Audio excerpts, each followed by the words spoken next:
Барлықтарыңызға сәлем достар. Бүгін біз сіздермен бірге ішкі ой тақырыбының 3-ші тарауын ашамыз. Бұл жерде біз не үйренеміз, не өтеміз. Балаға ананың ең алғашқы жәрдемін үйренеміз. Яғни ана бала үшін өзі массаж жасай білуі қажет. Баланың жағдайын жеңілдетуі қажет. Сол туралы үйренетін боламыз. Массаж жасаған кезде ең алдыменен баламызды осылай жатқызамыз. Және мүмкіндік болатын болса, негізінен подгузниксіз жасаған дұрыс болады. Баланың ішін ауыртпау үшін біз арнайы майларды немесе кремді детский болмаса осындай пудраларды пайдаланғандарыңыз дұрыс. Сеуіп аламыз. Және балаға екі жағынан ішіне вибрация жібереміз. Көп ата-аналар ойлайды негізінен, балама мен бірден осылай істей салсам, менің баламның іші сразу жазылып кетеді деген секілді ойлар болады. Жоқ, сіздер қателеспеңіздер.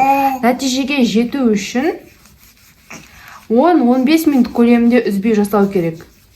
Осылай, мысалы, 2 минут вибрация жібересіздер ішке, яғни ішектерге вибрация барады. Одан кейін кіндіктің үстінен үтір тәрізді немесе ілмек тәрізді массаж істейсіздер. Осылай, мінекей. Бұны да 2 минут көлемде жасайсыздар.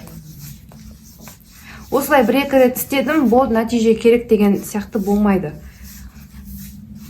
Дәл осылай жасайсыздар. Егер де пудра немесе кремдеріңіз осы моментте таусылатын болса, міндетті түрде қайтадан себесіздер. Өйткені баланың ішін ауыртып алмау қажет. Мінекей. Осылай.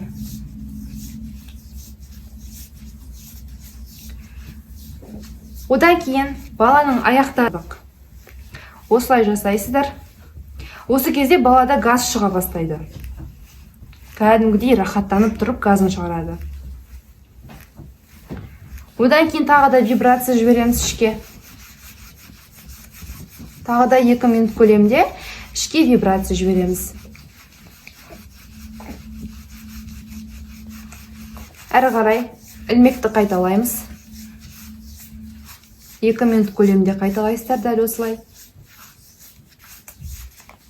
Одан кейін сағат тіліменен тағы да 2 минут көлемде қайталайсыздар.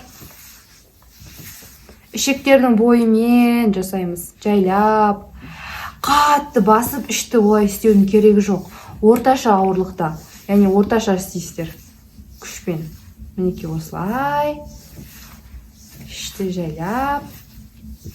Сағат тілімен массаж жасаймыз.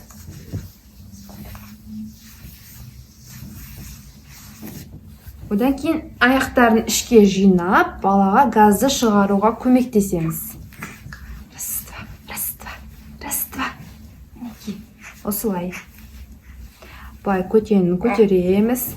Ішіне жинаймыз аяқтарын. Сіздер ата-ана балаға іш кебу кезінде осылай жәрдем беру керексіздер. Және түнгі уақытта осыны ұйықтардың алдында жасасаңыздар, балаңыз да сіз де рахаттанып, еш мазасыз ұйықтайтын боласыздар. Дәл осылай. Көрсетілген ілмек тәрізді, мысалы, сағат тілімен осының барлығын қайталап 10-15 минут көлемінде жасап, балаларыңызға жеңілдік сыйлаңыздар. Мінекей. Болды. Сіздермен бірге болған мен Айжан Жұмаділдәқызы. Егер де менің каналым сіздерге пайдалы болып жатса, онда каналдың әрі қарай дамуы үшін лайк басып, комментарий қалдырып, каналға жазылып қойыңыздар.